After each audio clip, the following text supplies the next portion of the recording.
I'm Cape Joel, and this is Comic Smack, your weekly, daily, all the time, anytime comic show where I give you your fix of everything you need to know from the world of comic books and superheroes. And on today's show, we're taking a closer look at Titans issue number 3. Will the evil Abra Kadabra make our favorite team of heroes disappear? Let's hop on in together and find out, shall we? So, as we join the comic, Wally just barely manages to save Aqualad from getting disintegrated by the evil Kadabra. Jeez, imagine how embarrassing it would be for Aqualad if he got killed by this future age Chris Angel. Feeling that the tide is turning against him, Abra Kadabra and his group of doppelganger Teen Titans make a hasty retreat from the battlefield. Wow, that's quite a trick. What's he gonna do for an encore? Saw a lady in half? The team licks their wounds following the battle. There's a pretty funny and pretty interesting little scene wherein Donna Troy pulls Roy Harper aside and says, hey, you know, when that Wonder Girl doppelganger had you in the lasso of truth, you maybe kind of sort of blurted out that you loved me. You maybe want to say something on this, buddy. You want to, talk about it.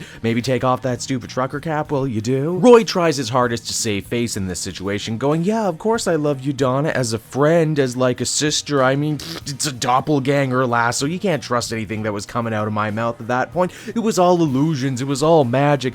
Oh, man, I am good at lying. So good at lying, I can even lie to myself. Aw, poor Roy. Personally, I'm a big booster of the Roy Cheshire relationship, but him and Donna are pretty cute on their own, and I'm willing to stick with it for at least a bit longer. Now, from here, the comic makes a pretty cool transition on over to the home of Mal Duncan and Bumblebee. You'll remember them from the Titans Hunt series, as these two former Titans also had their minds opened up to adventures they had with the team. Only they haven't met Wally yet, nor have they rejoined the team. In fact, Bumblebee asks Mal if, he feels bad about not going and joining his friends. Mal says, it was all fun and games back when he was younger, but he's an adult now. He's got responsibilities. He's got a family to take care of. He can't be going around gallivanting doing superhero stuff anymore. It just wouldn't be cool. Although that being said, Wifey has a card belonging to a mysterious group called Meta Solutions, which I'm sure will play a bigger part in the story down the line. The Titans decide to regroup at the local Keystone Buffet, which I think is kind of amazing to see them just hang out and eating in their superhero clothes. Wally fills in the rest of the team on what Abra Kadabra's deal is, how he was an old school Flash foe who now claims to have thrown Wally into the time stream in the first place. He claims to do magic when really what he does is advanced technology, and despite how things look right now, Wally doesn't believe Abra Kadabra is responsible for the missing 10 years in the DC universe. It's funny too, Aqualad takes his defeat at the hands of a dude using magic and technology kind of personally, as this dude pretty much sees magic and technology being used in conjunction as a uniquely Atlantean thing. Now over with Abra Kadabra, who is of course hanging out in an abandoned amusement park because this is the DC universe and this place is just lousy with abandoned amusement parks,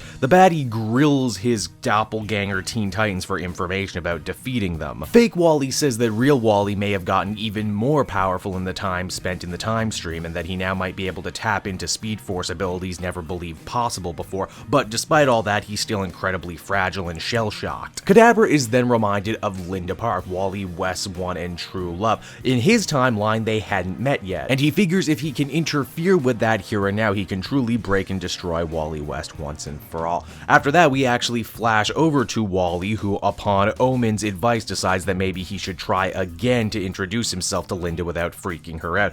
It doesn't go nearly as good as he was hoping, but Linda is at least still interested in this new Flash and this new team of heroes from a journalistic point of view, and agrees to talk to him for a bit longer. Unfortunately, this meeting is cut super short as Abra Kadabra reaches through a magical portal and snatches Linda right in front of Wally's eyes. Titans number 3 was another really strong issue in what is becoming a really must-read series for the whole DC Rebirth universe. The focus is on Wally, but that doesn't stop the other members of the team from having fun and getting some cool characterization moments. As I mentioned in the previous issue, but what bears repeating here, is what I think one of my favorite things is that the team actually hangs out like friends. And I mean, geez, as far as villains go, Abra Kadabra has never looked better or stronger than he does right here in this story. He's an actual threat to an entire team, and that's pretty cool. Overall, I would end up giving this one a strong 8 out of 10. Hey everyone, thanks so much for watching my newest video. I hope you enjoyed it, and while you're here, why not check out another video I have on offer, or maybe if you're feeling in a supportive mood, you want to like or subscribe. And if you want to support the creation of more videos just like this one, then please by all means check out the Cape Joel Patreon. A little bit goes a very long way, and I will see you all next time.